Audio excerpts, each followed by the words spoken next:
একটা ব্যক্তিকে ঈশ্বর দাঁড় করায় আর তার জীবনে এত বড় প্ল্যানিং, দুনিয়াতে কেউ দেখেনি এত বড় প্ল্যানিং, যে তোমার দ্বারা একটা বহুত গ্রেট জাতি উৎপন্ন করব, দুনিয়ার সারে জাতি সারে লোক তোমার দ্বারা আশীষিত হবে।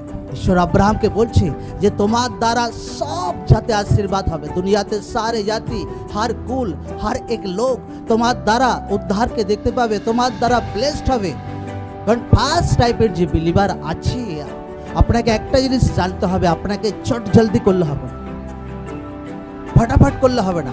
যে এই যে ঈশ্বর আমাকে মনোনীত করেছে, আচ্ছা ঈশ্বর আমাকে দাঁড় করিয়েছে, আচ্ছা আমি প্রভুকে জেনেছি, আচ্ছা আমি উদ্ধার পেয়েছি, আচ্ছা ফটাফট স্বামী চেঞ্জ হোক, ফটাফট বাচ্চা চেঞ্জ হোক, ফটাফট চাকরি পেয়ে যায়, ফটাফট সুন্দর বউ এসে যায়, ফটাফট বাচ্চা হয়ে যাক।